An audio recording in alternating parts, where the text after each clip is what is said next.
Welcome back. Before you unplug for the 4th of July, we want you to celebrate safely. Everyone does, of course. So we've got Dr. Charles Burnell, Chief Medical Officer at Acadian Ambulance, joining us live with some important reminders, including, let's start with just what are the most common 4th of July injuries that we see? So we see a lot of stuff related to burns, sunburns, and water-related injuries.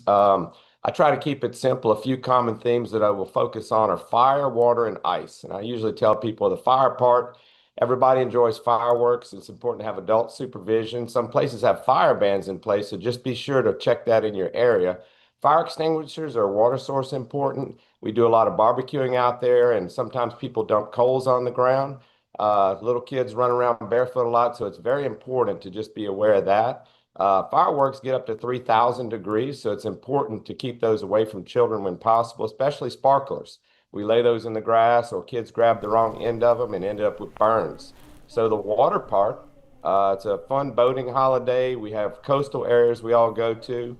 Adult supervision is important. I think it's also important to make sure that we are aware of the currents, rip currents and whatnot, and just have a good time in the water. Now, I always talk about the ice. We see a lot of heat-related injuries also. The important thing is to hydrate before you go outside. People at extremes of age, very young and very old, are vulnerable to this heat, so it's important to your sun exposure there. So which one, or is there one injury that happens more often than people would usually think on the 4th?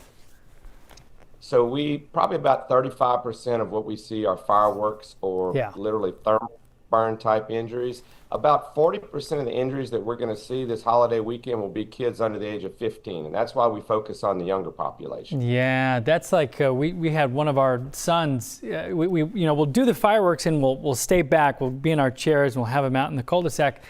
But he ran up eager to like throw the trash away, and he grabbed one of the fireworks. You said 3,000 degrees to throw it in, and it of course had just gone off, and so he burned his head pretty bad.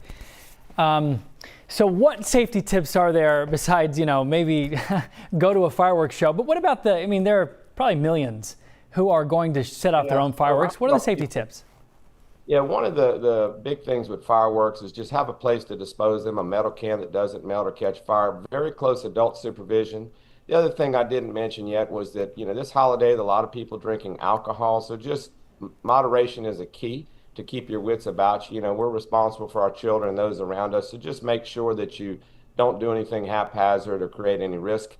The other thing that I mention a lot of time is with all the sun and sun exposure, a lot of people are not out in the sun regularly, they're covered up. So broad spectrum suntan lotions, and also it's important if you don't have the suntan lotion to apply every hour, is just to cover up. There's a lot of spandex type tops with hoods that we can wear. And people don't think about it, but with all the outside activity, a lot of times our feet are one of the things that does not get sun often.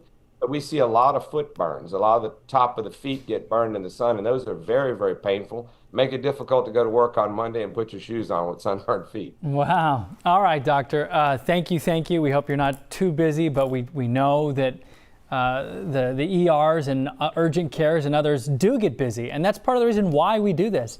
So, Dr. Burnell, thank you so much for your time. Have a safe holiday. Thank you so much. Yeah, you're welcome.